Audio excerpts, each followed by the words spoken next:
मैं अब तुम्हें विदा करने जा रहा हूं।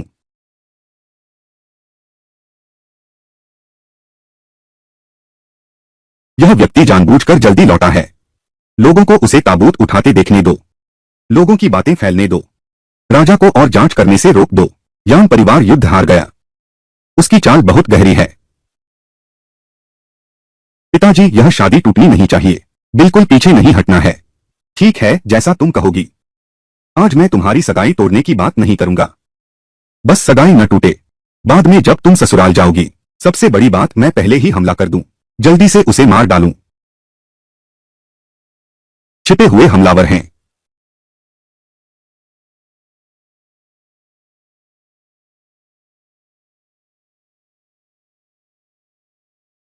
लगता है यान झेंग इतनी आसानी से नहीं मरने वाला। तो क्यों न मैं उस पर एक एहसान कर दूं।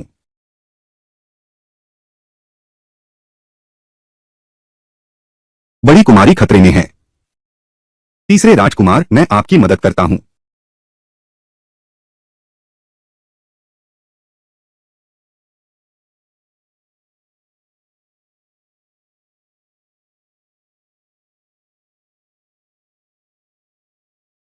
मिस चू, आप तो मेरे पीछे ही चलती रहीं और मदद भी की। सीधी बात करते हैं। मैं यान परिवार का सम्मान करती हूं। आप सभी वफादार और बहादुर हैं। मैं नहीं चाहती कि कोई भी आपकी पवित्र आत्माओं को परेशान करे। अगर मुझे सही याद है, जो राज्य के ड्यूक का परिवार और हमारा यान परिवार के बीच एक शादी का समझौता था। अब हमारा यान परिवार, अब तो बस मैं ही एक लंगड़ा बचा हूं। सुश्री चू विवाह तोड़ना चाहती हैं। सीधे कहना मुश्किल होगा। तीसरे राजकुमार, यह एक गलतफहमी है। यह मामला बहुत गंभीर है। रो यान इसकी मर्जी से कुछ नहीं कर सकती। रो यान, अगर तुम्हारे पिता नहीं होते, मुझे सूचित करने के लिए किसी को भेजो। मुझे भी नहीं पता तुम बीमार होकर बाहर गए। बिल्कुल सही। दीदी का स्वास्थ्य इतना कमजोर है। एक बार फिर बाहर निकले। मां बहुत चिंतित हैं। यान तीसरे राजकुमार, नमस्ते।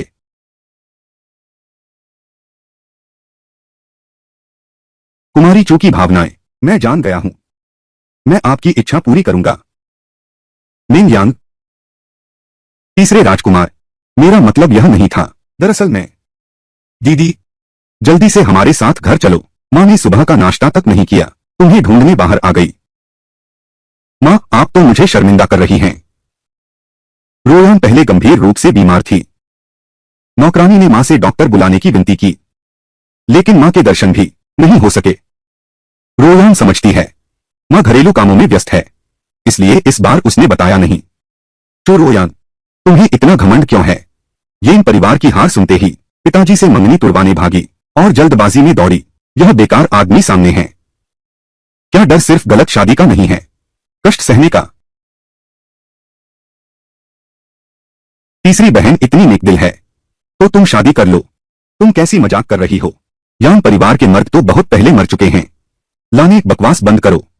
रोयान कैसे एक घमंडी व्यक्ति हो सकती है? वह बस अभी छोटी उम्र की है। मुश्किलों का सामना करने का अनुभव नहीं है। यह विवाह सम्राट ने स्वयं तय किया है। मैंने कभी विवाह तोड़ने की बात नहीं कही। अगर यह बात फैल गई, मेरी प्रतिष्ठा का नुकसान तो छोटी बात है, लेकिन अगर सम्राट को मेरे परिवार पर शक हो गया, सम्राट के आदेश से असंतुष्ट, मां, क्या तुम और तुम्हारी बहन इसकी जिम्मेदारी ले सकते हो? चुप रहो। आगे कभी चर्चा मत करना। तुम्हारी बहन की शादी। चो रोयान, पहले तुम इतराते रहो। जब तू उस निकम्मे से शादी करेगी, फिर देखूंगी तू कितनी गर्व से रह पाती है। बेटी यूलू, तुम मेरे लिए हुई चुनतांग जाओ, दवाई ले आओ। ठीक है। सपने की यादों के आधार पर बूढ़ी माताजी यान गंभीर रूप से बीमार हैं।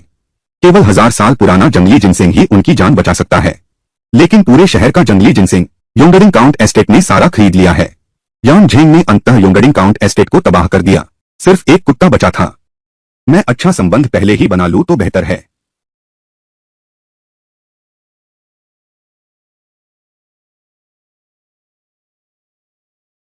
दादी, यान झेंग अपने माता पिता और भाइयों के साथ वापस आ गया है।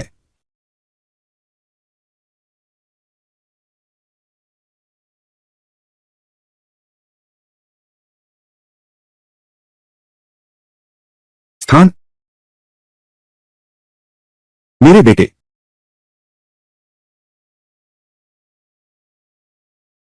बड़ा बेटा। छोटा बेटा। बूढ़ा।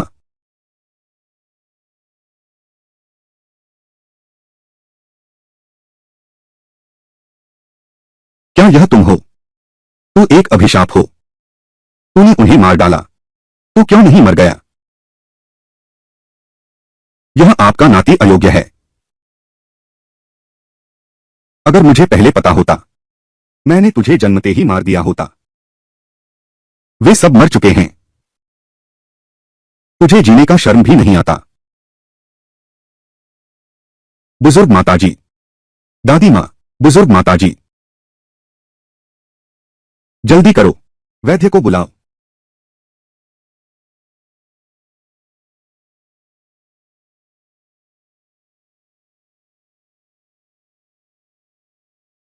तीसरे राजकुमार।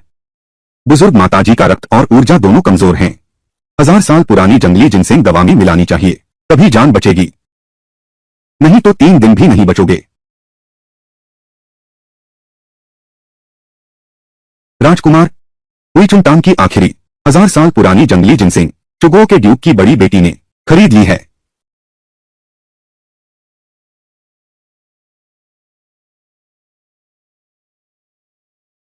वही है। चू परिवार के यहां जाओ। हाँ। यान ए। मैंने खास तौर पर पूछताछ की है। यह यान झेंग अपने दोनों पैर खो देने के बाद बहुत बदल गया है। उससे शादी करना ठीक नहीं है। मेरी बात मानो। यह शादी हम कोई तरीका ढूंढकर इसे तोड़ दें, चाहे कुछ कीमत ही क्यों न चुकानी पड़े। यह तुम्हें जीवन भर दुख झेलने से तो बेहतर है। मैं। तीसरे राजकुमार, आप अंदर नहीं जा सकते। हट जाओ।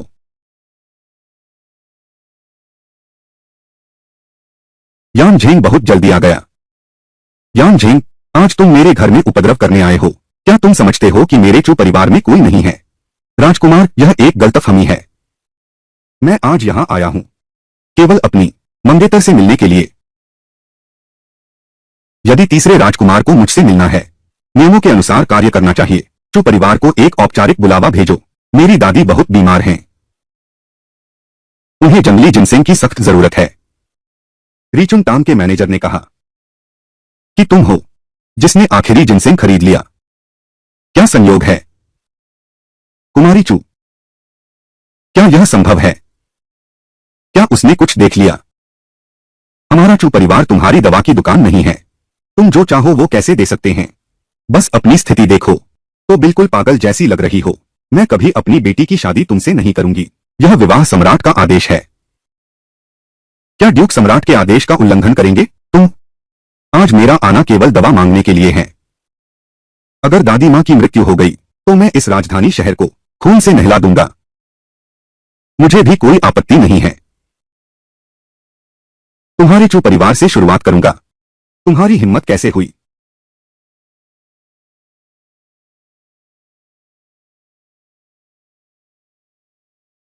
कुमारी चू, ये तुम क्या कर रहे हो?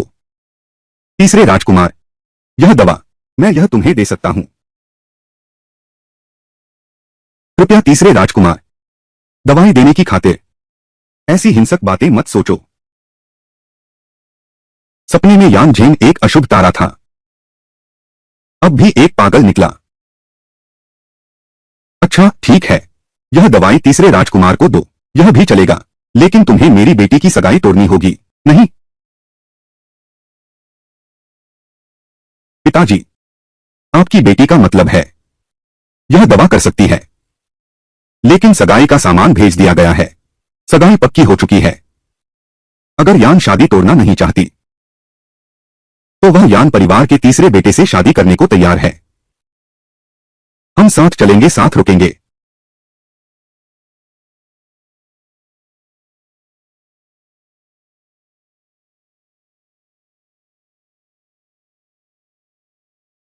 बहुत अच्छा राजकुमार। बुजुर्ग माताजी जाग चुकी हैं। मैंने सोचा था इस बार चू परिवार जाकर बहुत मेहनत लगेगी, लेकिन उस चू परिवार की लड़की ने इतनी आसानी से हाँ कर दी।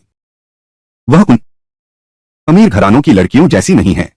हाँ, कहा जाता है वह आपके साथ हर स्थिति में खड़ी रहेगी। आपकी शुभ सगाई की बधाई हो। शुभ सगाई। देखो मैं अभी कैसा हूं। यह आदमी न आदमी, भूत न भूत जैसा रूप। तुम्हारी हिम्मत कैसे हुई? राजकुमार, चोर रोयान पर नजर रखो। देखो उसका असली मकसद क्या है। जी पिताजी, बेटी बहुत जिद्दी है। आपको परेशानी दी। तुम उसे पसंद करती हो, तो पिता होने के नाते मैं दखल नहीं दे सकता। लेकिन तुम्हें सोच समझकर फैसला करना चाहिए। यान झेंग अपंग है। वह सरकारी नौकरी नहीं कर सकता। और उसका स्वभाव भी इतना उग्र है। तुम्हारी शादी में बहुत कठिनाइयां आएंगी। बेटी को कठिनाइयों से डर नहीं लगता। सबसे डर तो इस बात का है कि सपने में देखी मौत टाली नहीं जा सकती। सम्राट का आदेश आया है।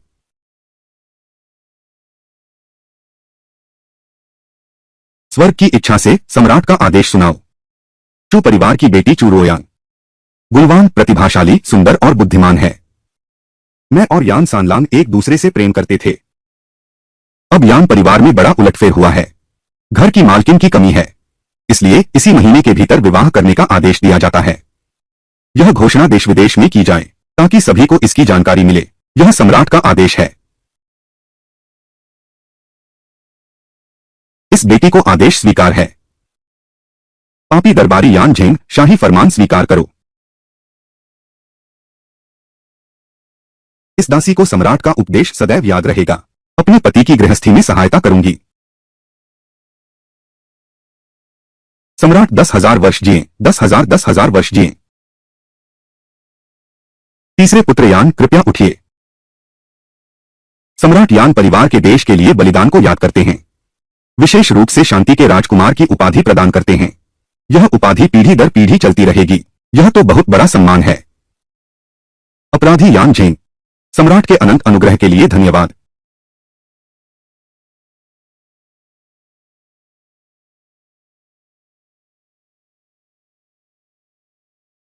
यह लड़की बहुत सुंदर है। बस अफसोस की बात है, दूल्हा अपाहिज है। बड़ी लड़की, पालकी आ गई है।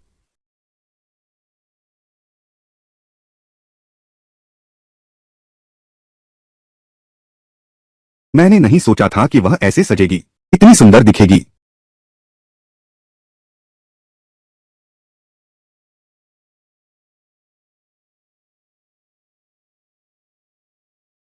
पिताजी, बेटी आपसे विदा लेती है।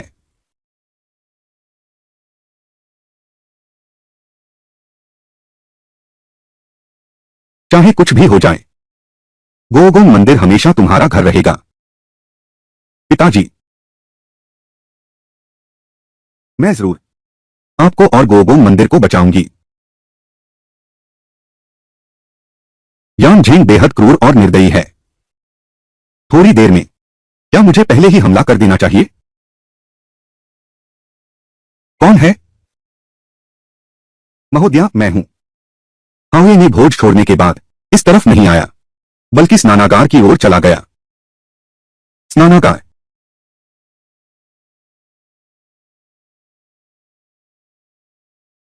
डॉक्टर ने कहा सुना है, गर्दन का पिछला हिस्सा सबसे नाजुक होता है। अगर मैं अभी हमला करूं, क्या एक ही बार में जान ले सकता हूं?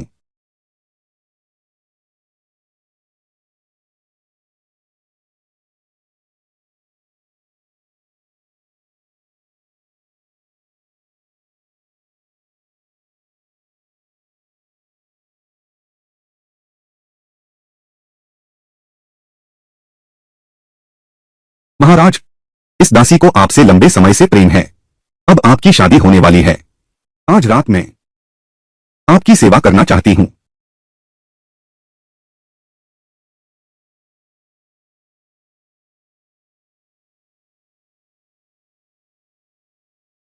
अरे कोई है, नीचे खींच लो, कुत्तों को खिला दो।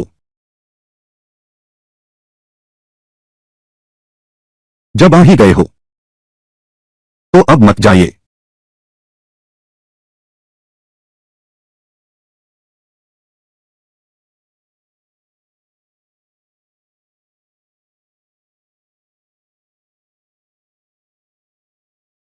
महाराज, तुमने अभी सब कुछ देख लिया, अनशन ने कुछ नहीं देखा।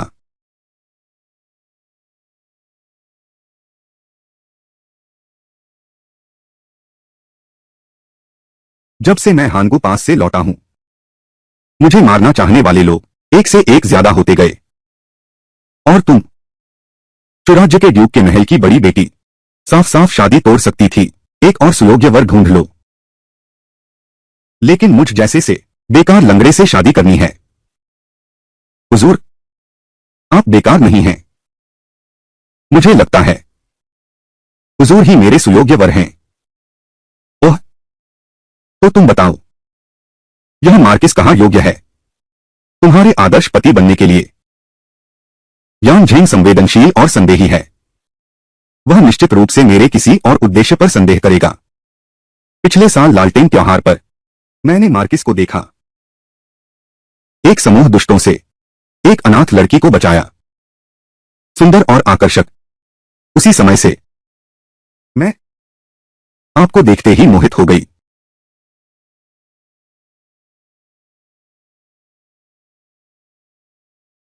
मैं महाराज से विवाह कर सकूं, बहुत प्रसन्न हूं, फिर भी आभारी हूं। ऐसा कहें तो कोई भी परिणाम स्वीकार है।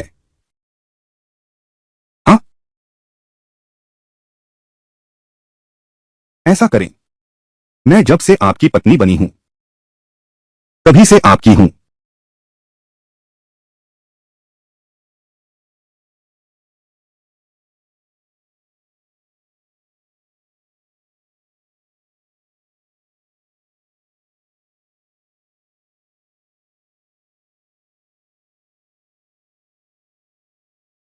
बाहर जाऊं?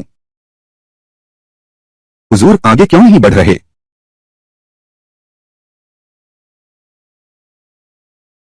आज रात? लेकिन यह तो हमारी शादी की रात है। हुजूर, बुरी खबर है। महारानी के कक्ष में फिर से उपद्रव शुरू हो गया है। दूर जाओ, सब दूर जाओ। मेरे बेटे को कोई चोट नहीं पहुंचा सकता। ससुर जी, किसी ने आपको नुकसान नहीं पहुंचाया। कृपया पहले चाकू नीचे रख दीजिए।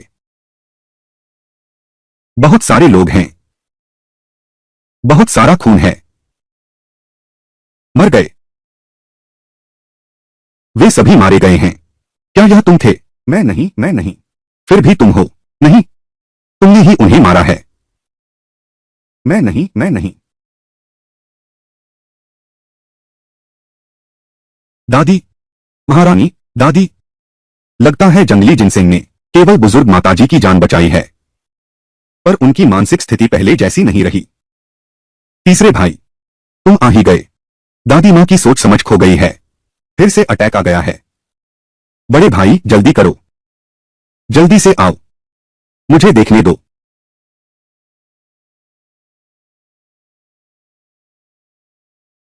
दादी, नहीं। बड़े बेटे, तुम इतने पतले कैसे हो गए? तुम बड़े बेटे नहीं हो। तुम कौन हो? आखिर तुम हो कौन? और तू भी गद्दार। तू गद्दार है। तू मरने लायक है।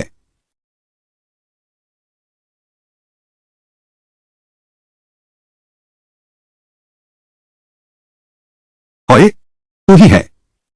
मैंने शुरू से कुछ जैसी मुसीबत को पाला ही नहीं होता। तुम उनके साथ क्यों नहीं एक साथ मर गए? यान झेंग, क्या वह भी बुजुर्ग माताजी का पोता नहीं है? वह ऐसे शब्द कैसे कह सकती है? दादी, दादी, बुजुर्ग माताजी। हवेली की सारी चीजें सब लकड़ी के बदल दो। दादी को मत होने दो खुद को चोट पहुंचाने। जी, सब लकड़ी के कर दो। उसने अभी मेरी मदद की।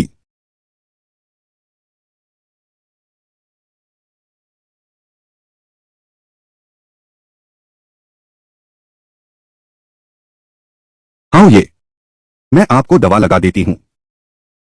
नहीं, मैं खुद कर लूंगा।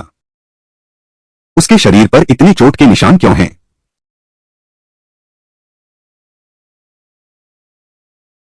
डर लग रहा है। अब मैं तुम्हें आगे का रास्ता दिखाता हूं।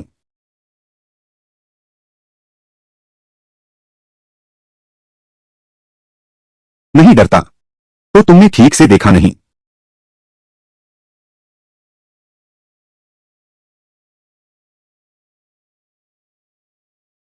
अगर तुम पछताओ, मैं तुम्हें तलाकनामा लिख सकता हूं। सम्राट को स्पष्टीकरण देकर तुम्हें मुक्त कर दूंगा। आगे चलकर तुम किसी अच्छे व्यक्ति को ढूंढ सकती हो और विवाह कर सकती हो। मुझे कोई पछतावा नहीं है मार्किस से विवाह करने का। मुझे कोई पछतावा नहीं है। बस इतना ही। महाराज, आप मेरा हाथ बहुत जोर से पकड़ रहे हैं। दर्द हो रहा है।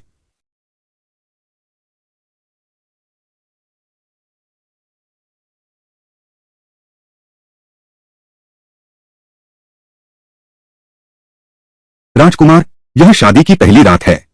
क्या आप वास्तव में नववधु के पास नहीं जाएंगे?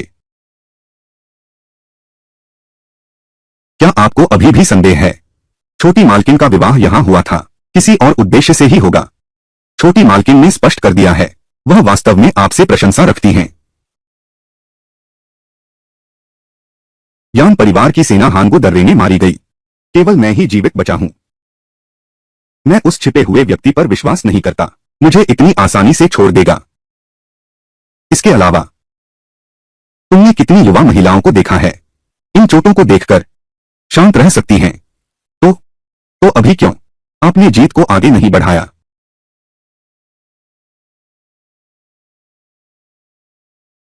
मुझे कोई पछतावा नहीं है। हौले से विवाह करो। मुझे कोई पछतावा नहीं है। अब भी हट कर रही हो। मैं आपको देख रहा हूं। साफ दिख रहा है कि छोटी मालकिन को रोते देख आपका दिल पसीज गया।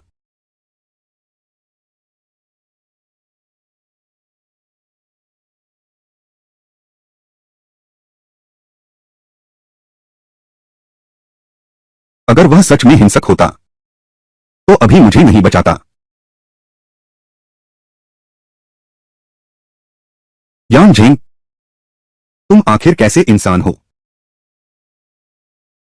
यह दामाद तो बहुत ही गलत है।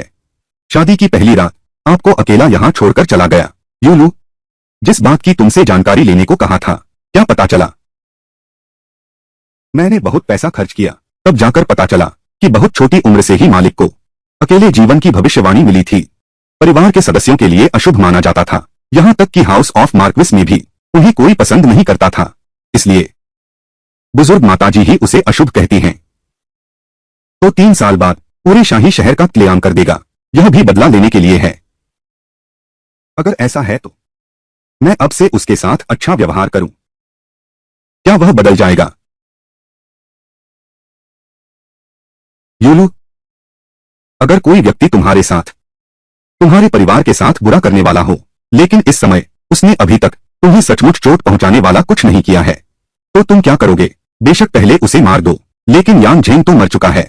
यान परिवार की रक्षा करने वाला कोई नहीं है। यान परिवार की मातृश्री की मृत्यु निश्चित है। जनरल के महल के उन वीर आत्माओं का खून व्यर्थ बह गया।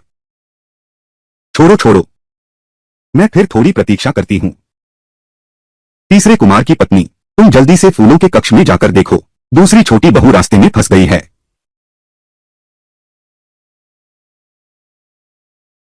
भाभी, भाभी घबराइए नहीं, बिल का मामला है, मैं संभाल लूंगी। लेकिन बिल की रकम बहुत बड़ी है। हम इतना पैसा कहां से लाएंगे? मेरे पास एक तरकीब है। भाभी जी, कृपया घर का हिसाब किताब जल्दी साफ कर दें, ताकि कोई गड़बड़ न कर सके। अच्छा,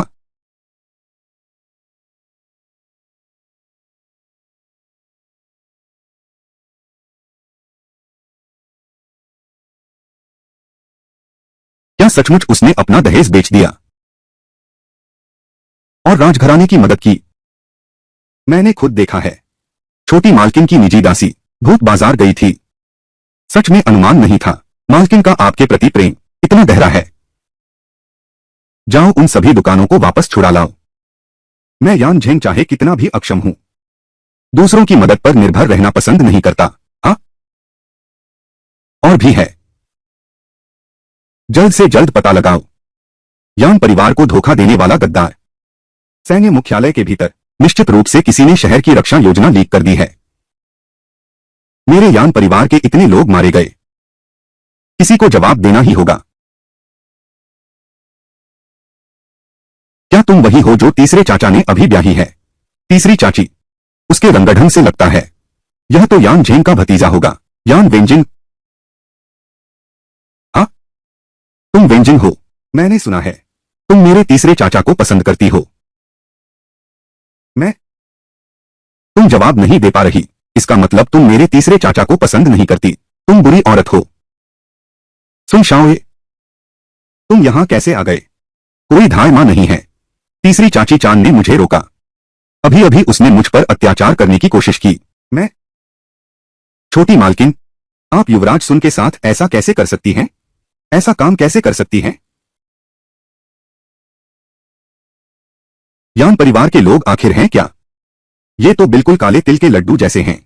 छोटा दानव, रुको।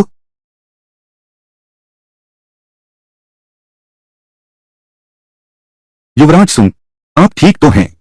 ध्यान से देखो, इसे कहते हैं धौंस जमाना। तुमने मुझे धक्का दिया। तुम लोग क्या कर रहे हो?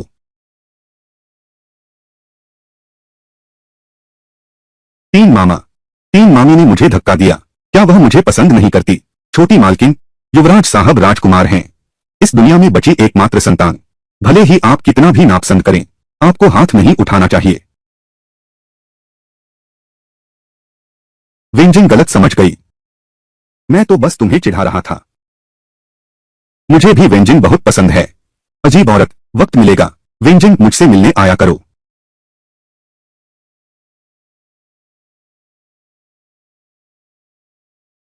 मेरी मामूली सेवा देखकर हुजूर हंस पड़े। बादशाह ने दावत रखी है, सभी मंत्रियों को आमंत्रित करें। कल तुम मेरे साथ चलो। जी बेटी।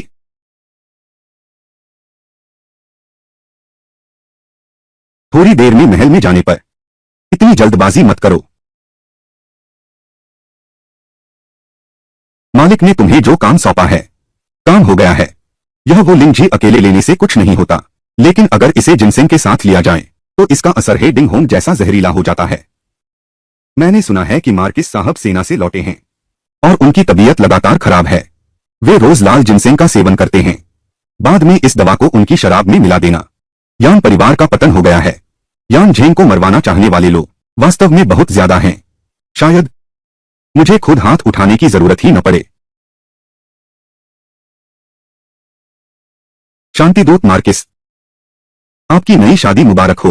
मैं अपने सभी प्रिय मंत्रियों के साथ यहां हूं। तुम्हारे साथ मिलकर जश्न मनाएं। तुम दोनों पति पत्नी को देखते हुए सदा प्रेम और सद्भाव बना रहे, हमेशा एक दिल और एक जान बने रहें।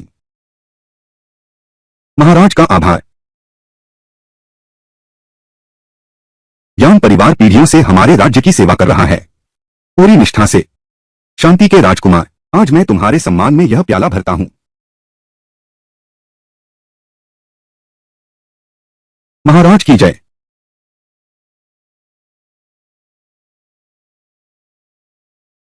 हुजूर, यह प्याला शायद गंदा हो गया है। मैं आपके लिए दूसरा ले आती हूं। कोई बात नहीं।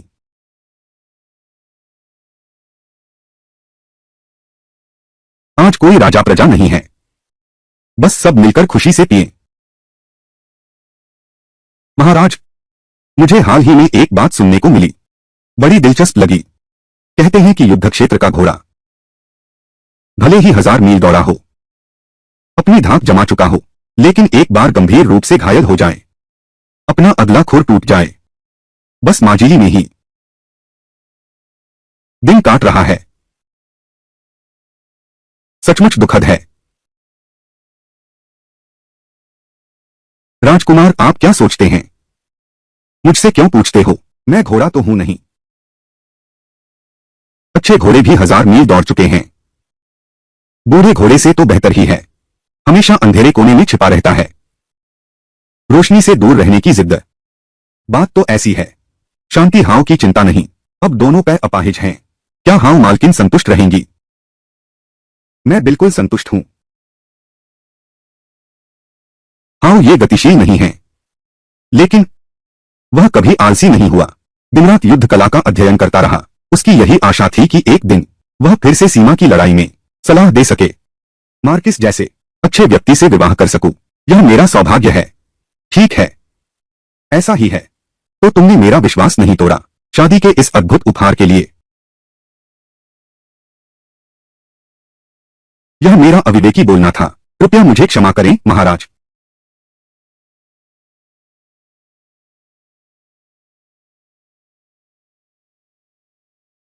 क्या मुझे यान झेंग को बताना चाहिए या नहीं? किसी ने उसे जहर दिया है। अगर वह मर गया तो सपने वाली बातें कभी नहीं होंगी। लेकिन अब वह इतना दयनीय है। बिल्कुल भी नहीं लगता वह सपने का अशुभ तारा है।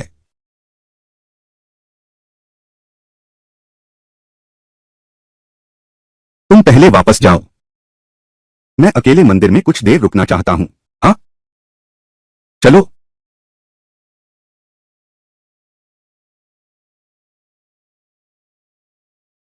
छोटी मालकिन, मैनेजर फैन को कुछ काम है।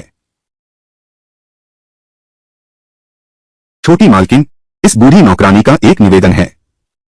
हाउस लॉर्ड बहुत दुखी हैं। कृपया छोटी मालकिन, हुजूर का ख्याल रखना।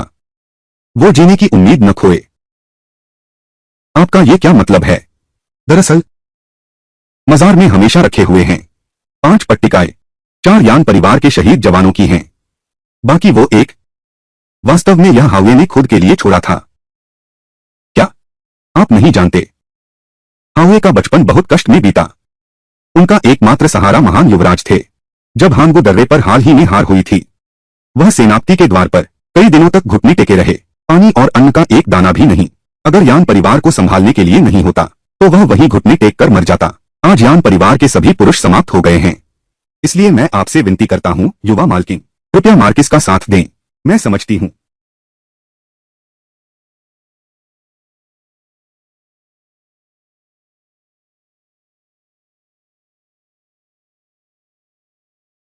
यह दवा पंचलिंगजी को हल किया जा सकता है। जिनसेंग के साथ लिया जाने वाला जहर। सपने में यान झेंग ने मेरे पूरे परिवार का कत्लेआम किया, लेकिन यान परिवार निर्दोष है। मार्क्विस, अंदर आइए।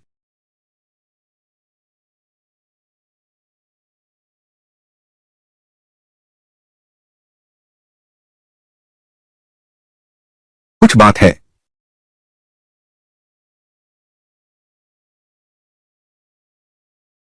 शराब पीना सेहत के लिए हानिकारक है। हाँ, ये फिर से शोक सभागार में काफी देर तक रुके रहे। मैं आपकी छोटी पत्नी हूं। मुझे डर था कि हाउ ये को बुरा लगेगा, इसलिए मैं कुछ हैंगओवर की दवा ले आई। मुझे खिलाओ। तो क्या? अगर मेरी पत्नी इतनी समझदार है, शायद पति की सेवा करना यह भी स्वाभाविक बात है।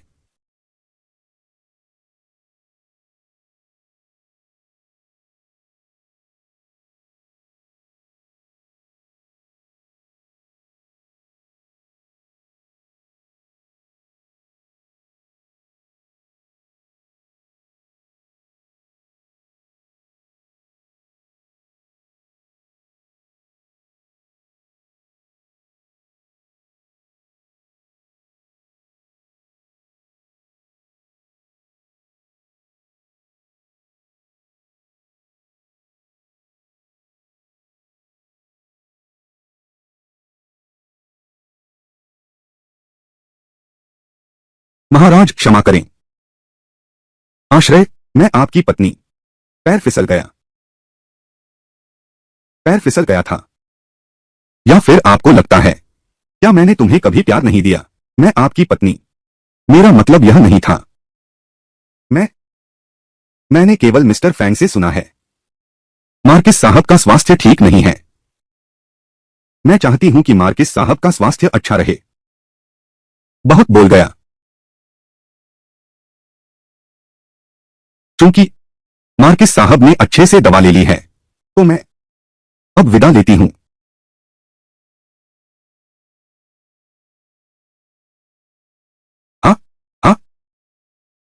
मार्किस साहब की तबीयत ठीक नहीं है, शराब कम पिएं। आखिरकार आखिरकार आखिरकार यह हाउस ऑफ मार्क्विस पर ही निर्भर है।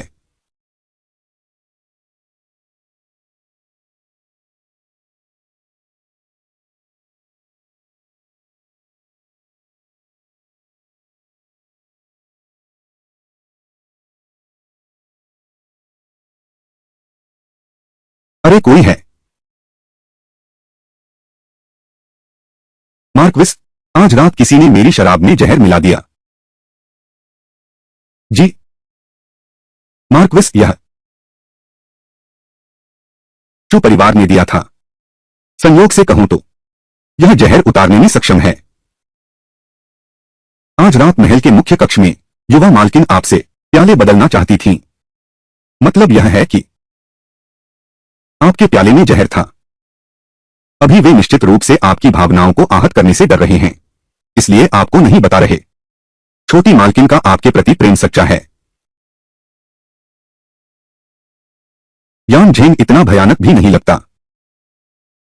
अगर वह अपनी गलतियों से सबक लेना चाहे, मैं थोड़ा और कर सकता हूं, उनके फैसलों को प्रभावित कर सकता हूं।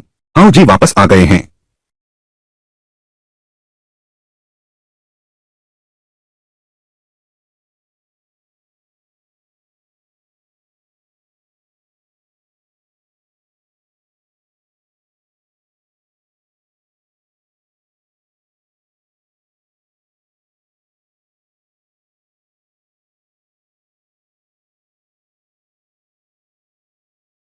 हुजूर, मुझे धक्का मत दीजिए।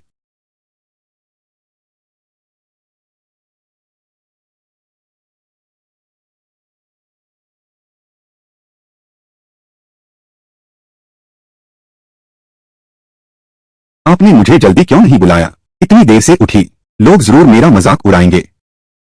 यान झेंग के साथ रहकर मेरी सुरक्षा की भावना इतनी कमजोर कैसे हो गई? यह नौकरानी की गलती नहीं है कि मैंने आपको नहीं बुलाया। यह राजकुमार का आदेश था। आपको कोई परेशान न करे। यान झेंग, तीसरी युवा मालकिन, सब लोग यहाँ हैं। भाभी, तुम ऐसा क्यों कर रही हो? यहाँ बैठे सभी लोग, सभी जनरल के महल के पुराने सदस्य हैं। शुरू में तो मेरी कोई दुल्हन भी नहीं थी। क्या बात है? लेकिन मैंने सुना है, कुछ लोगों को लगता है कि जनरल का महल बर्बाद हो गया है और वे महल के मामलों को हर जगह उड़ा रहे हैं। कुछ दिन पहले जो कर्ज मांगने आए थे वो व्यापारी, उन्होंने भी यही अफवाहें सुनी थीं। किसी ने भी स्वीकार नहीं किया, है ना? कोई बात नहीं। घुटने टेको। छोटी मालकिन, यही है वह। मैंने अपनी आंखों से देखा। यही है जिसने हवेली का हिसाब किताब बाहर वालों को बताया। इसीलिए सभी दुकानदार एक साथ आ गए। झांग ए, तो यह तुम हो? मैंने हमेशा तुम्हारे साथ अच्छा व्यवहार किया है। छोटी मालकिन, मेरी जान बख्श दो। मैंने भी ज्यादा शराब पी ली थी। उस पल की मूर्खता से वो बातें कह बैठा। अब जनरल का महल नहीं रहा, पहले जैसी रौनक भी नहीं, परंतु फिर से हारने के बाद भी वह सम्राट द्वारा स्वयं प्रदत्त शांति मार्क्विस की उपाधि है। तुम्हारी यह अवज्ञा कैसे चलेगी? इसे बाहर खींच ले जाओ। 20 कोरों की सजा दो। घाव भरने के बाद शहर के बाहर के गांव में फेंक दो। हाँ, चलो। माफ कर दो छोटी मालकिन, मैं फिर कभी नहीं करूंगा। सम्राट ने मुझे घर की देखरेख का अधिकार दिया है। तुम सबकी गुलामी का करार सब मेरे हाथ में है। आज से अगर मैंने फिर से सुना तुम लोगों ने हुवे को अपमानित किया, जनरल के महल का अपमान किया, कानून के अनुसार निर्वासित किया जाएगा। तीसरी युवा मालकिन की शिक्षा का पालन करेंगे। लोंडी बाघ की शक्ति का उपयोग करती है। वेंजिंग, यहां आओ।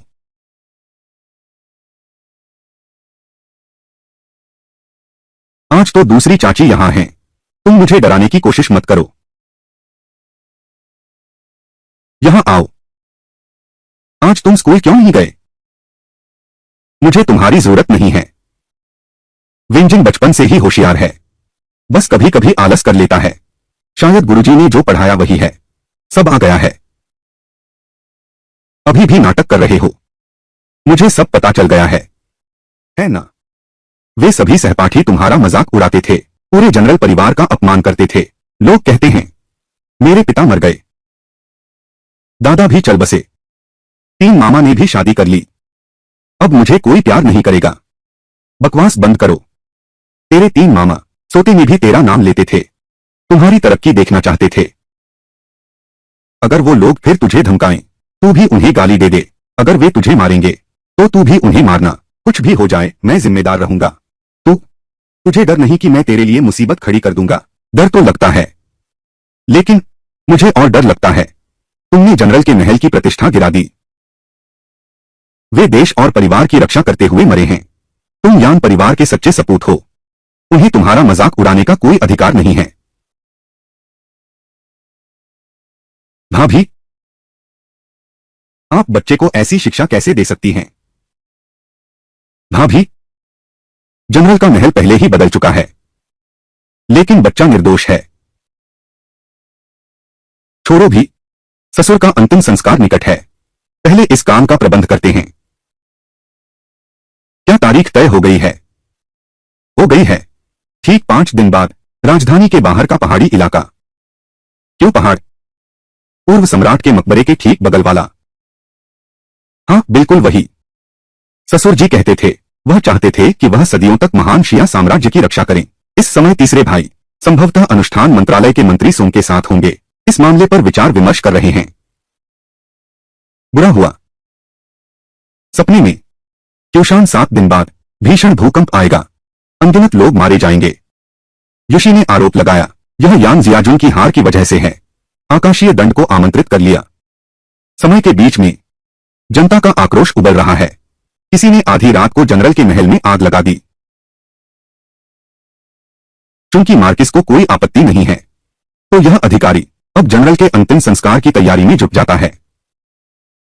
श्री सोंग, आपने बहुत मेहनत की।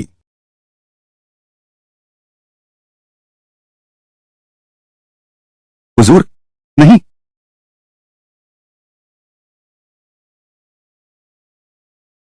चुप परिवार, तुम जानते हो तुम क्या कह रहे हो?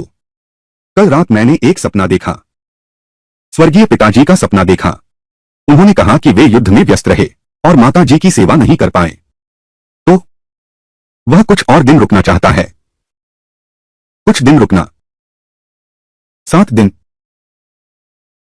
बकवास है। हुजूर, 5 दिन बाद अंतिम संस्कार है। यह आचार्य शून्य ने तय किया है। शुभ दिन सच में बदल नहीं सकता। गुरु लियाकोंग, क्या वह वही नहीं है जिसने यांग झेंग के बारे में कहा था कि उसकी कुंडली में अकेला तारा है? महान संत। वह भी इंसान है, भगवान नहीं। क्योंकि मेरी पत्नी ने कहा है, सेनापति महाराज का सपना ऐसा क्या है जो नहीं बदला जा सकता? क्योंकि शांति मार्गद श्री ऐसा ही चाहते हैं। तो मैं अब वापस जाता हूं और महाराज को सच सच बताऊंगा।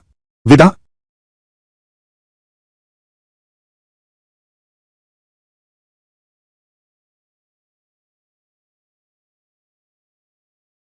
कुमारी चू, आपके शब्दों का क्या अर्थ था? ठहराव, अभी अभी तो कहा था। महासेनापति, 7 दिन और शोक मनाने की आशा है। मेरे चेहरे को देखो, क्या मूर्ख लिखा हुआ है। पिता का सपना आएगा। मेरे पास क्यों नहीं आया? दादी को सौंप दो, तुम्हें ही सौंपूंगी। शायद। सेनापति, मेरी सच्ची भावनाओं पर दया करें।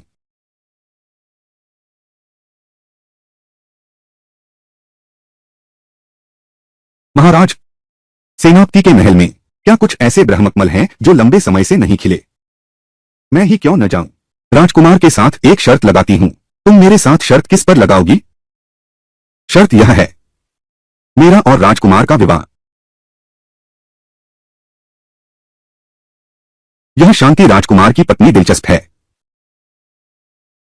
एक सपना वास्तव में शांति राजकुमार को अपना मन बदलने पर मजबूर कर दिया। महाराज, मंत्री का अंतिम संस्कार हो रहा है। वह सब स्वर्ग को सूचित करने के लिए है। शुभ और अशुभ का चयन किया गया है। और फिर कल ही तो विधि मंत्रालय ने सूचना जारी की थी। उस समय निश्चित रूप से बहुत से लोग होंगे श्रद्धांजलि देने जाने वाले। इतनी जल्दबाजी में बदलाव करना शायद आम लोगों में संदेह पैदा कर देगा। हाँ महाराज, और यह तारीख तो स्वामी जी ने स्वयं देखकर तय की है। यह तो यान परिवार का निजी मामला है। मैं फिर सोचता हूं। अभी तुम लोग विश्राम करो। यान झेंग वाकई बहुत भाग्यशाली है। यान परिवार का पतन होने ही वाला था, लेकिन फिर वह औरत आ गई और उसे संभाल लिया।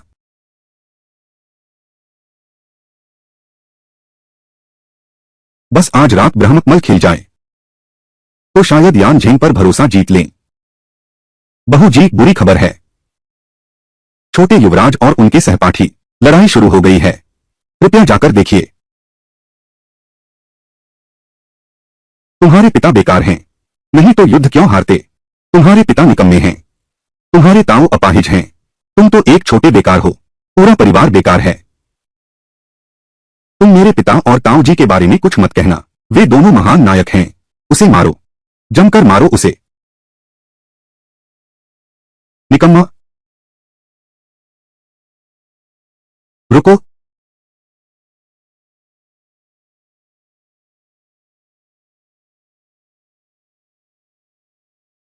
आओ। चोट तो नहीं लगी? अगर तुम थोड़ी देर से आते तो मैं उनकी बाहें तोड़ देता। बस, मेरी लड़ाई वाली बात तुम मेरे ताऊ को मत बताना।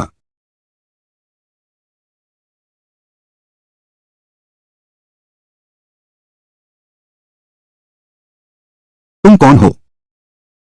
मैं जानता हूं। तुम यान वेंजिंग हो। वह अपाहिज ताऊ, नई बहू। वह भी बेकार औरत है। शांति मार्ग के सम्राट द्वारा स्वयं प्रदान किया गया है। तुम उनका इस तरह अपमान करते हो। क्या तुम सम्राट को भी महत्व नहीं देते? यान परिवार की सेना, वे देश और परिवार की रक्षा करते हुए शहीद हुए थे। तुम्हें वेन से माफी मांगनी चाहिए। यान परिवार के शहीद हुए वीरों को माफी मांगो। मैंने तो सुना है, जो लोग वीरों का अपमान करते हैं, रात के समय वे तुम्हारे पास आते हैं।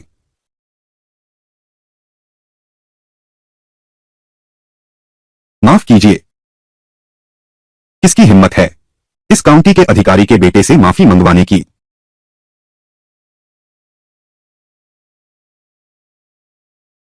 मां, यही वह है। उस यू हुई यान वेंजिंग ने मुझे मारा और मुझे यान वेंजिंग से माफी मांगने को कहा। देखो तो यह कौन है? तो यह नई दुल्हन अमन मार्क्विस की है। बीमार बीवी। कैसे? अब शांतिमय मार्किस की टांग में गांठ है। दिन भर घर में छिपा रहता है। एक औरत को न्याय करने दे रहा है। काउंटी मास्टर कांघे, कृपया सोच समझकर बोलें। कैसे? यह काउंटी प्रमुख गलत कह रही है। अगर महाराज की दया न होती तो ड्यूक की उपाधि देना तो दूर, बस डर यह है कि यान झेंग की लड़ाई हारने की जिम्मेदारी उसकी 100 जानें भी काफी नहीं होती। यह काउंटी प्रमुख, अब तुम्हारे पास दो विकल्प हैं। घुटने टेक दो, मेरे बेटे को साष्टांग प्रणाम करके माफी मांगो। दूसरा, मैं महाराज को सूचित करूंगी। ताकत के दम पर दूसरों को सताने का अपराध सिद्ध कर दूंगी। कांधे काउंटी की राजकुमारी, तुम सीमा से अधिक अत्याचार मत करो। अगर तुम्हारी हिम्मत है तो जाकर शिकायत करो। सबसे बुरा यही होगा कि मेरा सिर कलम कर दो। यही है तुम यान परिवार की तालीम। कोई आश्चर्य नहीं कि यान सेना ने सिर्फ श्रेय लेने की जल्दबाजी दिखाई, लापरवाही से हानगु दर्रे को खो दिया।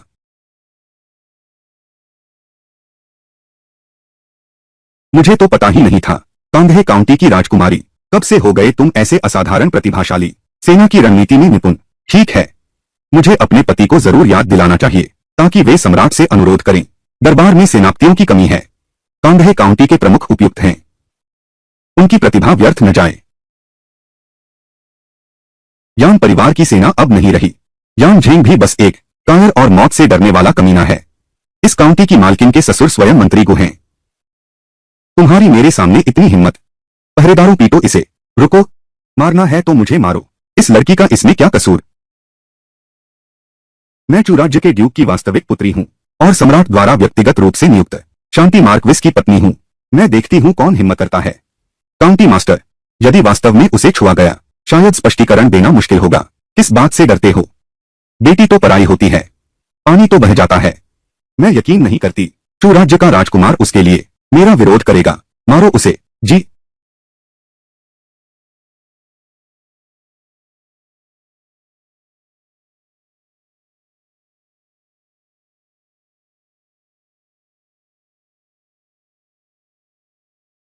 काउंटी की राजकुमारी।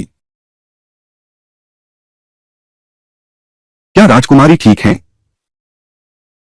राजकुमारी का रुतबा तो बहुत बड़ा है। मेरे भतीजे को सताना। क्या तुम समझते हो कि यान परिवार में कोई नहीं है? शांति मार्क्विस, तुम्हारी पत्नी बच्चे को संस्कार नहीं सिखा सकी। वेन जिन को बुराई करने दिया। मैंने तो बस थोड़ी सजा देकर बड़ा सबक सिखाना चाहता हूं। क्या यह राजा मर गया है? तुम्हारी क्या औकात है? मेरे भतीजे को सजा देने आया है।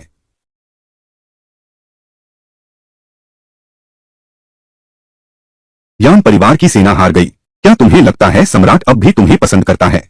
अगर आम लोगों ने बचाया नहीं होता, अगर तुमने नष्ट करने की हिम्मत की मेरा चेहरा, मैं तो बस। County master. देवी, आपको क्या हुआ? आप मुझे डरा रही हैं। इससे मेरा कोई लेना देना नहीं है। मैंने उसे हाथ तक नहीं लगाया। मार्क्विस की पत्नी, अगर तुम्हारे साथ कुछ अनहोनी हो गई तो तुम्हारा जिलाधीश होना कुछ नहीं, यहां तक कि राजकुमारी होने पर भी मैं हूं तुमसे न्याय की मांग करूंगा। वह आखिर एक वीर महिला है। अगर किसी की जान चली गई और यह बात सम्राट तक पहुंच गई तो शायद मंत्री गु को भी फंसा देगी। टीजी चाची, सब मेरी गलती है। अगर मुझे पहले पता होता तो मैं अपनी गलती मान लेता।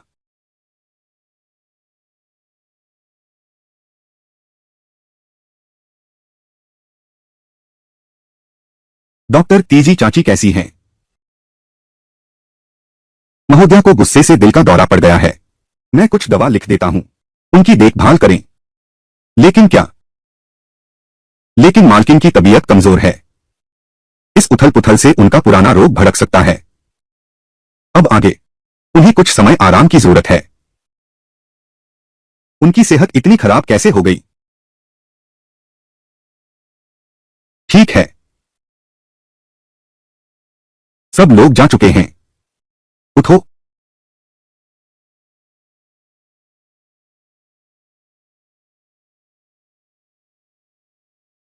हुजूर को कैसे पता चला कि मैं बेहोशी का नाटक कर रही थी?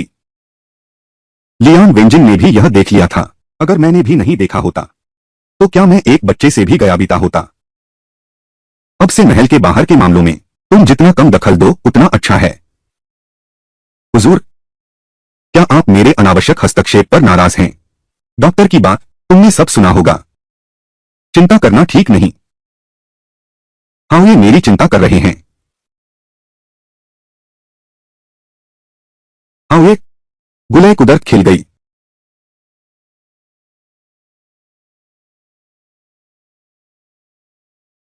यह फूल 10 साल से नहीं खिला था। यह कैसे संभव है? क्या सच में स्वप्न द्वारा संदेश भेजने की बात सच होती है? हाँ, ये तुम हार गए। शर्त के अनुसार अब से तुम मुझे धक्का देकर नहीं भगा सकते और तुम्हें मेरी एक बात माननी होगी। ससुर जी की आत्मा की शांति के लिए 7 दिन का दाह संस्कार रखें। इसके अलावा मेरी एक छोटी सी प्रार्थना और है। आशा है कि हाउ ये स्वीकार करेंगे।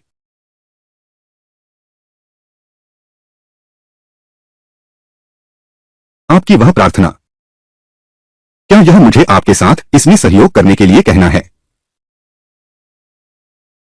मुझे कुछ उत्तम कपड़े मिले हैं।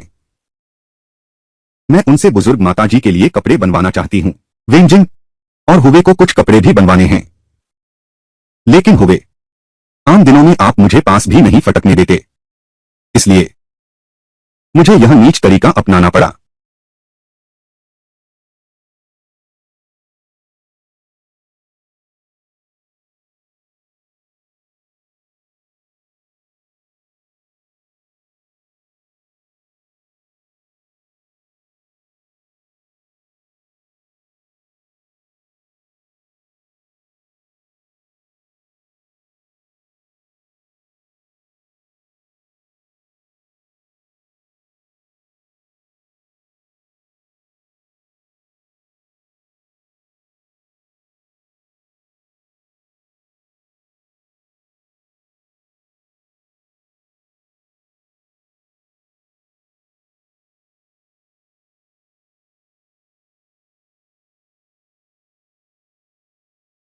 युवा मालकिन, वह अभी तक उठी नहीं है।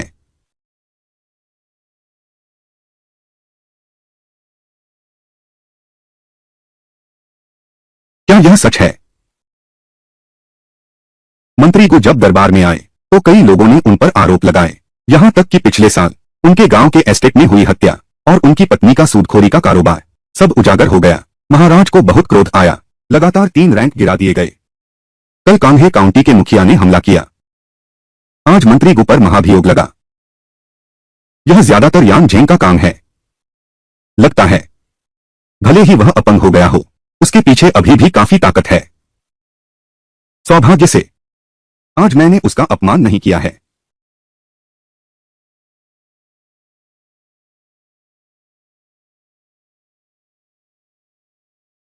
यह लो, व्यंजन यह मेरे लिए है। ताऊ ने कहा था, एहसान न मानना बड़पन नहीं है।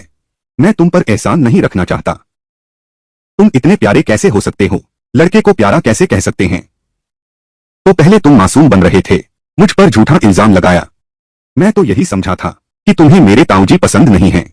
तुम्हें अपने ताऊजी बहुत पसंद हैं। बिल्कुल, ताऊजी दुनिया के सबसे अच्छे इंसान हैं। वो कुशल योद्धा हैं, फिर भी वह एक महान नायक है। भले ही सभी उससे नफरत करते हों, मैं फिर भी उसका सम्मान करता हूं।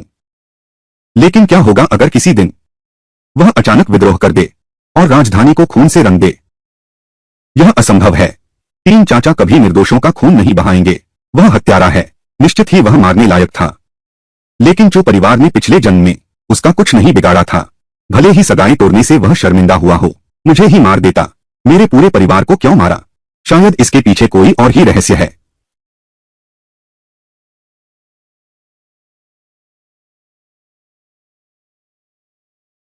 राजकुमार, आप यहाँ लगभग आधे घंटे से हैं। क्या आज अध्ययन कक्ष नहीं जाएंगे? माताजी से पूछो, वह कब तैयार होंगी। माताजी, आज वह अपने मायके जा रही हैं। मैं उनके पति के रूप में उसे साथ देना चाहिए था। यह बात है तो बोलो। छोटी रानी 1 घंटा पहले ही निकल चुकी हैं।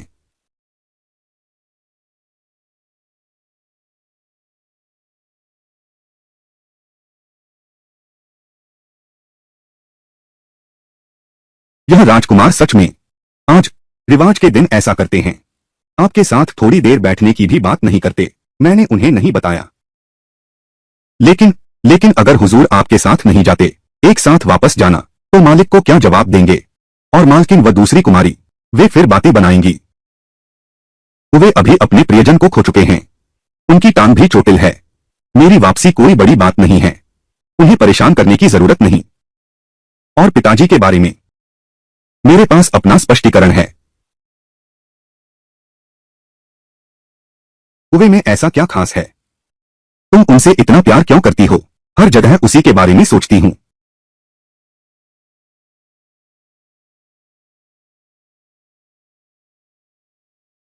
यह भी सही है। मेरी अब यह हालत है, कहीं भी जाऊं उसकी हंसी उड़वा दूंगी। मैंने खुद को बहुत समझ लिया था। अध्ययन कक्ष में वापस चलो। यह सब इस बूढ़ी दासी की गलती है। आज युवराज को भूल गया कि वे युवरानी के साथ बाहर जाएंगे। मुझे सुबह ही युवरानी को बुलाना चाहिए था। चुप रहो। क्या मैं उससे विनती करूं कि मुझे इस निकम्मे को साथ ले जाए? राजकुमार, छोटी मालकिन आपसे सच्चा प्यार करती हैं। वह आपका अपमान कैसे कर सकती हैं? हाँ, छोटी मालकिन आपके साथ घर नहीं लौट रही हैं। निश्चित रूप से वह नहीं चाहती कोई आपका मजाक उड़ाए। सही, छोटी मालकिन आपके जनरल महल के लिए अपना दहेज तक गिरवी रख दिया, और साथ ही छोटे युवराज के लिए उसने कांगहे काउंटी की राजकुमारी को नाराज करने से भी नहीं हिचकिचाई। और प्रधानमंत्री गु को भी बाहर के वो लोग नीची नजर से देखने की आदत में पड़ गए हैं। लेकिन छोटी मालकिन वास्तव में आपकी चिंता करती हैं। अभी आप बीमार हैं। दूसरों की तिरछी नजरें सहने से बेहतर है हाउस ऑफ मार्क्विस में आराम करें। छोटी मालकिन का इरादा भी अच्छा है। अगर ऐसा है तो मैं उनके साथ उनके मायके नहीं जाऊंगा। वो लोग, क्या वे सब उसे सताने वाले नहीं हैं? बिल्कुल सही। छोटी मालकिन, निश्चित ही लोग तिरछी नजर से देखेंगे। तो तुम यूं खड़े क्यों हो? गाड़ी तैयार करो। रुको, जाओ वह कपड़ा लेकर आओ जो उसने मेरे लिए बनाया था। जी, सेनापति की कृपा है। राजकुमार को अंततः एक सच्चा साथी मिल गया है।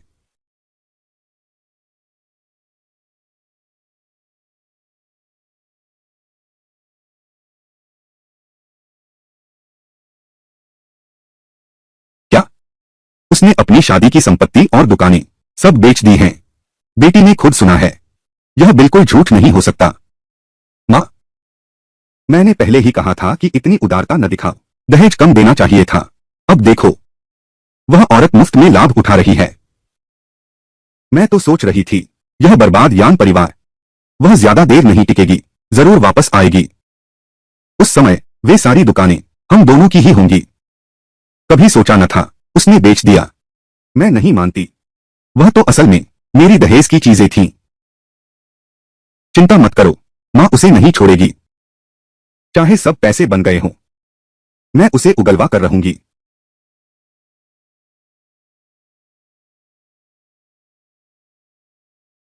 बेटी, पिताजी को प्रणाम।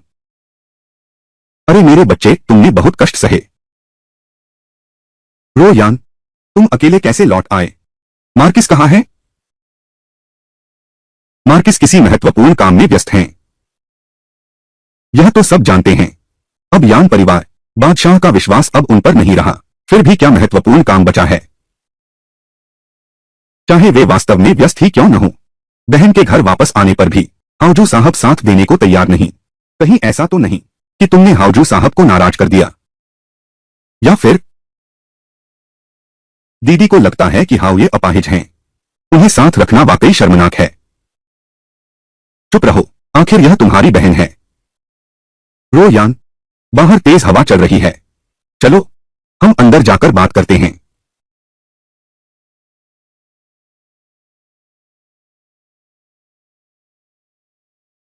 देखो तो ये लड़की कितनी पतली हो गई है। बाद में मैं रसोइया को बोलूंगी तेरे पसंद के कुछ व्यंजन बनाने के लिए। धन्यवाद पिताजी। प्रिय, आप रोयान से सबसे ज्यादा प्यार करते हैं। बस पता नहीं क्या रोयान इस लायक है, तुम्हारी यह पूरी मेहनत। माँ, बेझिझक सीधे कहो, क्या रोयान ने कुछ गलत किया है? सुना है तुम अभी नई दुल्हन बनी हो और दहेज सब बेच डाला। क्या वह दहेज तुम्हारा सहारा था? क्या यान परिवार ने तुम्हें मजबूर किया? पति कहाँ है? पत्नी से उसका दहेज बेचने को कहने का क्या तर्क है? बेटी, तुम्हारे लिए न्याय दिलाकर रहूंगा। पिताजी, वो मैंने अपनी मर्जी से बेचा था। रोयान, क्या तुम्हें मुझसे कोई शिकायत है? वो दहेज लेकिन मैंने एक एक करके तुम्हारे लिए तैयार किया था। तुमने मुड़कर दूसरों को बेच दिया। यह सच में माँ का दिल तोड़ देता है। दीदी, मैं जानती हूँ तुम्हें माँ कभी पसंद नहीं थी, लेकिन माँ सच में जो तुम्हें अपनी बेटी की तरह मानते हैं। दीदी ऐसा करती हैं। अगर आगे चलकर यह बात फैल गई तो बाहर वाले माँ को क्या समझेंगे? तो माँ क्या सोचती हैं? क्या करना चाहिए? वह तो स्पष्ट है, तुम एक लड़की हो, इतना पास रखकर चलती हो, वास्तव में अस्थिर है। अगर तुम अब भी मुझे माँ मानते हो तो पैसे निकाल कर दो। मैं तुम्हारे लिए दूसरा इंतजाम करूंगी, खेत और दुकानें, ताकि बाहर वालों का मुंह बंद रहे। तुम्हारी माँ की बात में दम है। खेत और दुकानें हाथ में होंगे, बैठे बैठे सब कुछ खत्म नहीं कर सकते। पिताजी, वो पैसे मैंने इस्तेमाल कर लिए। उसकी कीमत लाखों रुपए थी। तुमने बस इतने में खर्च कर दिए। किसको बेवकूफ बना रहे हो? मैं सच कह रहा हूं। वो पैसे सब कुछ शांत राजकुमार के महल को दे दिया गया है। क्या तुम पागल हो गए हो? उस बेकार आदमी के लिए अपनी सारी दहेज संपत्ति लगा दी। बेटी की शादी हो गई तो पानी की तरह बह गई। यह तो राष्ट्र के राजकुमार की संपत्ति है। मेहनत से बनाई गई यह पारिवारिक संपत्ति तुमने सब किसी और को दे दिया। राजकुमार को क्या समझा है तुमने? मुझे विश्वास नहीं होता। यान परिवार का एक बूढ़ा पागल और एक अपाहिज, कुछ ही दिनों में कितना पैसा खर्च हो सकता है? तुम जरूर झूठ बोल रहे हो। पैसा कहाँ है? तुमने पैसे कहाँ छुपाए हैं? निकालो। यान परिवार बहादुरी से लड़ता रहा है। क्या तुम उन पर उंगली उठा सकते हो? तुमने मुझे मारा।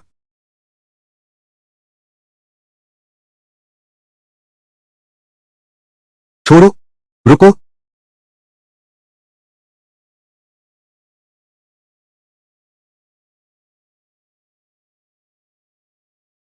और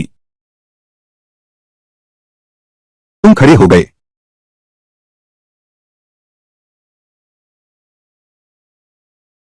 और तुम खड़े हो गए। हौरी,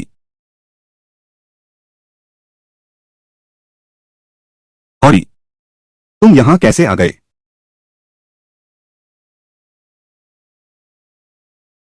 मालकिन का चेहरा।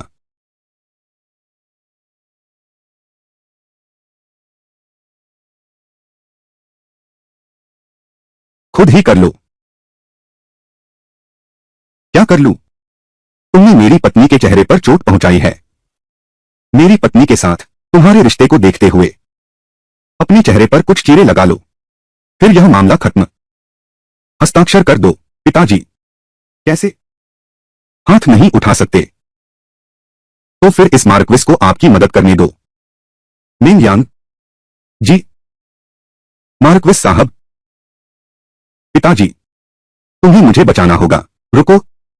शांति स्थापक मार्क्विस, कैसे भी कहो, यह गोंगबो रियासत का महल है। यहां तुम्हारा हुक्म नहीं चलता। तो ससुर महोदय कह रहे हैं। मार्क्विस की पत्नी की चोट व्यर्थ गई। ओए, मैं ठीक हूं। ओए, बहनों के बीच झगड़े तो आम बात है। इतना बड़ा मुद्दा मत बनाओ। लान, जल्दी से अपनी दीदी से माफी मांगो। दीदी मुझे माफ कर दो। महारानी ने मुझसे विवाह किया है। वह मेरी ही हो गई है। मैं उसे छूने का साहस नहीं करता। तुम्हारी क्या हिम्मत? चूंकि ससुर जी नहीं चाहते तो मैं बुरा नहीं मानूंगा। ससुर जी की ओर से पत्नी की बहन को सबक सिखाने का। तू बस एक कुल्हाड़ी है। तुझे हौए कहकर बुलाया। तुझे लगता है तू बहुत बड़ा हो गया है, और अब बाप को भी। दुष्ट मां। यानर तेरी बहन है। तुमने उसके चेहरे पर चोट पहुंचाई, फिर भी राजकुमार का अपमान करने की हिम्मत। रोज मैं तुम्हें जो सिखाती थी, क्या वो सब कुत्ते के पेट में चली गई? घर के नियमों के अनुसार 20 बार हाथ पर डंडा मारो, पूर्वजों के मंदिर में बंद करो। घुटने टेककर अपनी गलती सोचो। मेरे आदेश के बिना बाहर मत निकलना। मालिक लानर को अपनी गलती का एहसास है। जी पिताजी। लानर को माफ कर दो, उसे अपनी गलती का एहसास है। कोई है? पिताजी। लानर, लानर। राजकुमार, क्या आप संतुष्ट हैं? शादी को हुए अभी कितना समय हुआ है? आपने मेरी बेटी को इतना मोह लिया है कि वह तो लगभग पूरा राजकुमार का महल आपके हवेली में ले जाने को तैयार है। और अब आप यहां दिखावा करने आए हैं? बाहर वाले तो यही सोचेंगे कि यह आपका अपना घर है।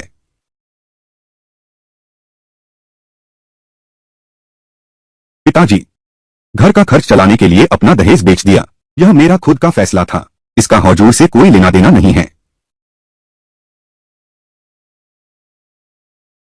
हमें तो नोच नोच कर खा जाएंगे, फिर भी दूसरों का पक्ष ले रहे हो। पिताजी। ससुर जी ठीक कह रहे हैं। दामाद ने याद रखा। छोड़ो, जो भी हो, आखिर तुम दोनों का ही तो साथ है। कोई है, हुजूर के लिए चाय लाओ। पिताजी, तुम्हारी आस्तीन कैसे फट गई? देखो, यह तो फट गई है न। तुम नया कपड़ा क्यों नहीं बदलते? अगर तुम्हारे साथी तुम्हें देख लेंगे तो तुम पर हंसेंगे। हुजूर के सामने शर्मिंदगी हुई।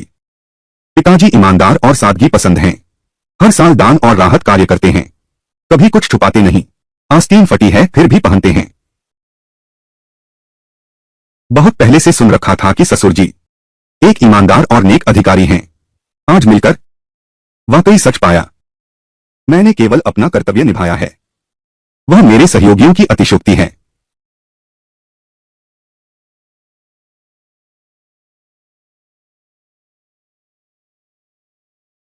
आओ यह चाय पीजिए। मेरे पिताजी से बहस कर ली।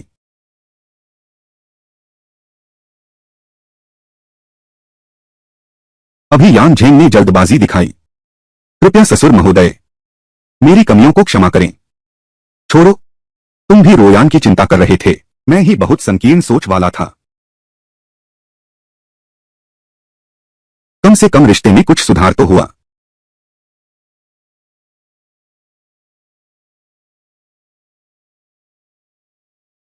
हुए। आज मैं बहुत खुश हूं। तुम और पिताजी दोनों ठीक रहो। तुम नशे में हो। नहीं, मैं नशे में नहीं हूं। मैं पूरी तरह होश में हूं।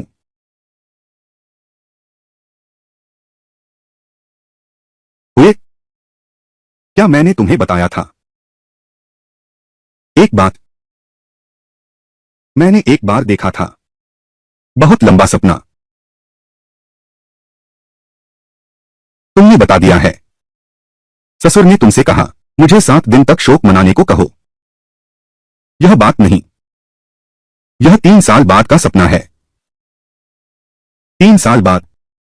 मैं तुमसे शादी नहीं कर रही हूं, बल्कि मेरी शादी हुई है इंगजिंग हाउस के युवराज से। शादी के दिन बहुत सारे लोग आए थे। वे सब अंदर घुस आए, मेरे पूरे परिवार का कत्लेआम किया। मैं उसे कभी नहीं भूल सकती। वह कौन है?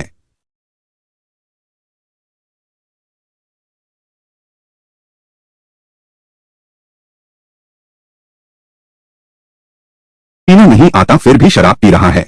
पीकर मर ही जाओ। हुजूर, हुजूर। मैं यहां हूं। हुजूर। तुम नीला रंग पहनती हो तो बहुत सुंदर लगती हो। बहुत सुंदर।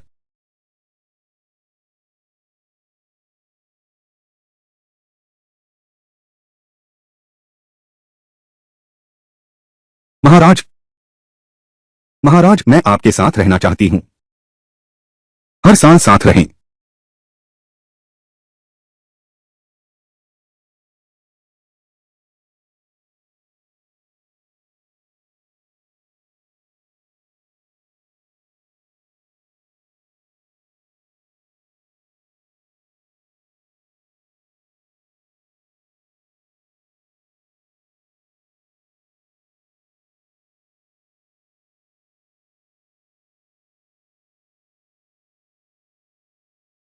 कल रात तो बहुत चतुर थी न। अब चुप क्यों हो गई हो? कल रात मैंने थोड़ी ज्यादा शराब पी ली थी। क्या तुम बकवास नहीं बोल रहे हो? बोला था। तुमने कहा तुमने सपना देखा कि 3 साल बाद इंगजिंग हाउस के युवराज के साथ शादी के दिन कुछ लोगों ने मौके पर धावा बोल दिया, जिसे देखो उसे मार डाला। सब खून से लथपथ था। वह सब सपना था। फिर भी तुमने कहा। मैं भी वहां मौजूद था। महाराज, कैसे कोई किसी के नशे में होने पर उससे राज निकलवा सकता है? मेरा आपसे प्रेम होने का कारण यही है।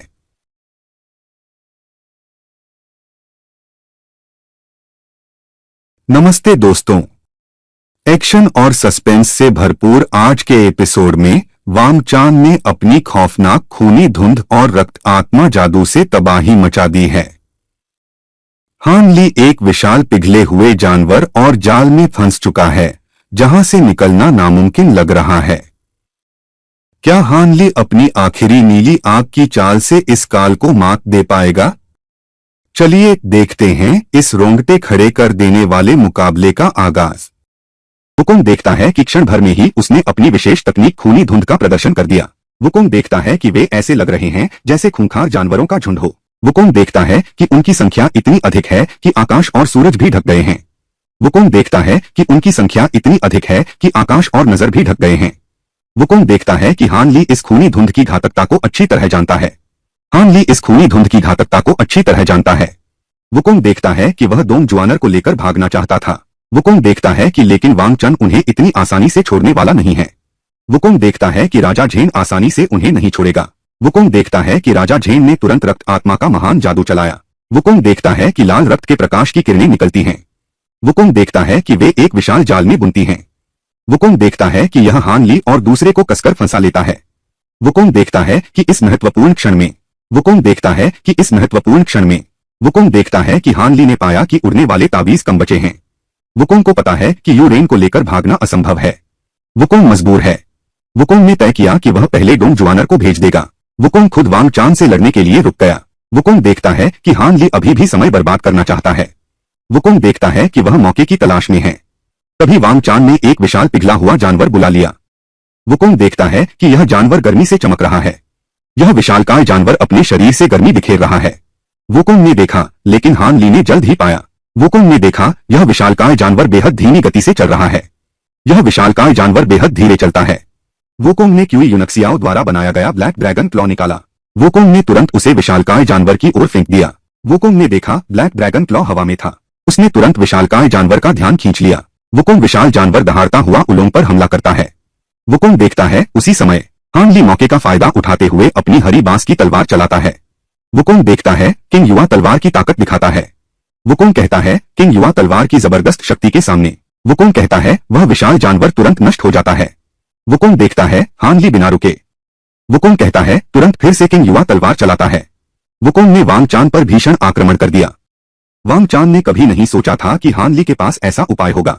वुकोंग ने देखा, उसने अपने दोनों हाथ वुकोंग ने देखा सीधे ब्लड स्पिरिट ब्लास्ट का उपयोग किया।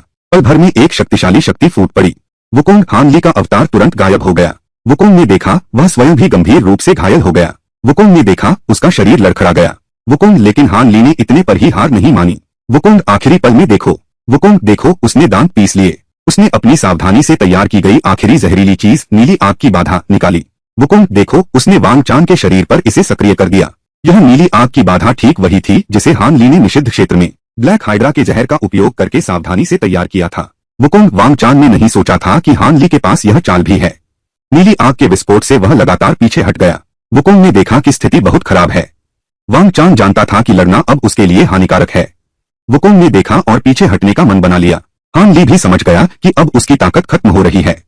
वुकोंग अगर यह चलता रहा, वुकोंग ने देखा, परिणाम की कल्पना नहीं की जा सकती। फिर हान ली ने दिव्य नाव पर सवार होकर प्रस्थान किया। थका हुआ शरीर घसीटते हुए एक बार फिर अकेले चलती मो कैहुआन को ढूंढ लिया। मो कैहुआन ने हान ली के चेहरे को देखा। उसकी थकी हुई मुद्रा देखकर उसने धीरे से हान ली से आगे की योजना पूछी, लेकिन हान ली सिर्फ चुप रहा। वुकोंग 7 संप्रदायों में देख रहा है। वुकोंग इस गंभीर माहौल को देख रहा है। सभी संप्रदायों के वरिष्ठ एकत्र हुए हैं पीक पर्वत पर। हाल ही की स्थिति अचानक बदल गई है। जियांग और चे राज्य पहले ही राक्षसी ताकतों के कब्जे में हैं। लेकिन इस गंभीर स्थिति का सामना करते हुए कुछ वरिष्ठ एक चौंका देने वाला विचार रखते हैं। जियांग और चे के लोगों ने चोरी से अमरता की कला सीखी। उन्होंने सही मार्ग के नियमों का उल्लंघन किया। अब राक्षसी ताकतों द्वारा उनका विनाश एक स्वाभाविक परिणाम है। वैसे भी अगर 7 संप्रदाय मनमाने ढंग से राक्षस मार्ग के मामलों में हस्तक्षेप करते हैं तो बहुत संभव है कि वे अपने ही घर में आग लगा बैठें और अपने लिए भारी विपत्ति ले आएं। अपने लिए भारी विपत्ति ले आएं। ठीक उसी समय जब सभी अपने अपने मन में विचार लड़ा रहे थे, एक व्यक्ति का नाम सामने आया। हेवनली डिलाइट स्कूल के महान युवानियन कुलपिता युनलू भी शामिल थे इस राक्षस मार्ग की जियांग और चे राज्यों की कार्रवाई में। यह खबर सुनकर सभी हैरान रह गए। वुकोंग, यह नानगोंग वान है। जुआन लेक्सू को एक और भयानक खबर मिली। यांग जियाबाओ ने आत्मसमर्पण कर दिया। यह जगह दावत के बहाने चल रही है, लेकिन असल में यहाँ खतरा छुपा है। जादू के बंधन ने सभी खबरों को रोक दिया। वुकोंग का असली मकसद क्या है? यह 7 संप्रदायों के शिष्यों को फंसाने के लिए था। वो नानगोंग वान बेहद बेचैन थीं। उन्होंने जुआन ले को लेकर तुरंत हुआंगफेंग घाटी जाने का फैसला किया। यह जरूरी सूचना वरिष्ठों को दी जाए। वरिष्ठ सदमे में थे। वरिष्ठ स्तब्ध रह गए। मामला उनकी कल्पना से कहीं अधिक गंभीर था। उंगफू तो और भी अधिक व्याकुल थीं। वह जानती थी कि डोंग जुआन भी इस स्थिति में है। उसका दिल चिंता और बेचैनी से भर गया। दरअसल डेमोनिक पथ का इरादा यू राज्य को छोड़ने का कभी नहीं था। आज यह यान परिवार के किले के खिलाफ कार्रवाई है। कल यह 7 संप्रदायों के खिलाफ हो सकता है। बैठक समाप्त होने के बाद उंगफू ने तुरंत महसूस किया कि नानगोंग वान ने बैठक में कुछ बातें छिपाई। अभी भी बहुत कुछ कहना बाकी है। इसलिए उसने चुपके से नानगोंग वान से मुलाकात की। उंगफू की चिंतित पूछताछ के सामने नानगोंग वान ने आखिरकार सच्चाई बता दी। इससे पहले उसने यूएन राज्य में घुसपैठ करने वाले एक दुष्ट सन्यासी से मुठभेड़ की थी। विरोधी के मुंह से एक व्यक्ति का रहस्य पता चला। यूएन राज्य के भीतर पहले से ही कोर फॉर्मेशन सन्यासी दुष्ट मार्ग में शामिल हो गए हैं। इस खबर ने सभी को सचेत कर दिया। राक्षसी शक्तियों का प्रभाव उनकी कल्पना से कहीं अधिक गहरा हो चुका है। इतनी गंभीर स्थिति का सामना करते हुए उन्हें पता था कि अब और प्रतीक्षा नहीं कर सकते। उन्होंने निर्णय लिया अपने अपने संप्रदायों के युवानियन वरिष्ठों को बुलाने का, ताकि शक्तिशाली ताकत से स्थिति को नियंत्रित किया जा सके। यांजिया किले में फंसे अपने साथियों को बचाने के लिए जादू टोना मार्ग की जानकारी खोजो। आने वाले युद्ध की तैयारी करो। गीतकार एक गुप्त टोही दल बनाने की योजना बना रहा है। यांजिया किले के क्षेत्र में कार्रवाई शुरू करो। लेकिन होंगफू के मन में डोंग जुआन एयर की सुरक्षा की चिंता है। उसने फिर से नेता से पुष्टि की, क्या वास्तव में यांजिया किले से कोई भी नहीं बच पाया? इस समय ली हुआयुआन ने हान ली का जिक्र किया। उसने कहा कि हान ली हमेशा अत्यंत सतर्क रहता है। डोंग जुआन के साथ होने पर वह निश्चित ही उसकी अच्छे से देखभाल करेगा। अगर कोई यांजिया किले से बचकर निकल सकता है तो वे दोनों ही होंगे। लेकिन हॉन फूक डोंग जुआन की गुरु होने के नाते कम क्षमता वाले हान ली पर भरोसा नहीं करती। दूसरी ओर यान रु यांग अंततः कोमा से जाग गई। जब उसने धीरे धीरे अपनी आंखें खोली, जब वह धीरे धीरे अपनी आंखें खोलती है, आसपास की अपरिचित दुनिया को देखती है, उसके मन में उलझन और भ्रम भरा है। यान रु यांग कोशिश करती है बेहोशी से पहले की घटना याद करने की, लेकिन दिमाग में सब कुछ उलझा हुआ है। तभी किलाधिपति यान रु यांग की भरी हुई आंखों को देखता है, बेबसी से एक लंबी सांस लेता है और धीरे से कहता है, जब तुम बेहोश थी उस दौरान बहुत कुछ घटित हो चुका है। स्थिति पूरी तरह से बदल चुकी है। पिता केवल तुम्हें यह बता सकता है। अब तुम गोस्ट स्पिरिट गेट के युवा मास्टर बन चुके हो, राजा। यांग किला औपचारिक रूप से गोस्ट स्पिरिट गेट के अधीन हो गया है। मो कहवान के भविष्य को बर्बाद न करने के लिए हान ली के मन में अथाह दुख था। मुझे बस कठोर होना ही होगा। उसे दूर भेजने का फैसला किया, राजधानी जाकर शांतिपूर्ण जीवन बिताने के लिए। उसे पता था कि केवल मो कहवान को इस अमरत्व के संघर्ष से दूर रखकर वह एक साधारण और सुखी जीवन जी सकेगी। मो कहवान को विदा कहकर हान ली अपनी गंभीर चोटों को और नहीं रोक सका। उसे लगा जैसे उसके शरीर की सारी ताकत सूख गई हो। सब कुछ धीरे धीरे धुंधला होता जा रहा है। चेतना भी धीरे धीरे लुप्त होने लगी। आखिरकार वह नाव से गिर गया। ठीक उसी समय दूसरी नानगोंग वांग, उसके मन में भी हान ली की याद आ गई। राक्षसों ने यू राज्य के लोगों को इकट्ठा किया आध्यात्मिक जड़ों का परीक्षण करने के लिए। जिस किसी में भी आध्यात्मिक प्रतिभा है उन सभी को अभी यहां से ले जाओ। यहां तक कि बच्चों को भी नहीं छोड़ा। अब पता चला कि यह अधर्मी मार्ग इतना क्रूर है। उन्होंने बारिश राष्ट्र के सभी आध्यात्मिक प्रतिभा वाले शिष्यों को उठा लिया। वे जबरन उनकी क्षमता विकसित करना चाहते थे। वे जबरन उनका अभ्यास बढ़ाना चाहते थे ताकि उनके स्तर में तेजी से वृद्धि हो, और फिर उन्हें मोर्चे पर भेजकर 7 संप्रदायों से लड़वाया जाए। फिर उन्हें मोर्चे पर भेज दो 7 संप्रदायों से लड़ने के लिए। यह अनैतिक व्यवहार है। नानगोंग वांग की राक्षसी मार्ग के प्रति घृणा और बढ़ गई, और राक्षसी मार्ग के शिविर में वांग चान अपनी चोटों का इलाज कर रहा है। बस अभी उसने आते हुए झोंगवू को देखा। उसे पता चला कि वांग फेयू भी गंभीर रूप से घायल है। बच निकलने में असमर्थ बस खड़ा रहा। वांग चान की आंखों में एक क्रूर चमक दिखाई दी। तुरंत झोंगवू को वांग फेयू की खबर ढूंढने भेजा। फिर उसने यान रु यांग के बारे में भी पूछा। जब उसे पता चला कि हालात इतने बदल गए हैं और यान रु यांग को गहरा सदमा पहुंचा है, तो उसके मन में मिले जुले भाव उठने लगे। उसने तय किया कि बाद में यान रु यांग को ढूंढने जाएगा। आओ आधिकारिक तौर पर मिलते हैं। कैसी रही? मेरा नाम वांग चान यू कोंग कांजू है।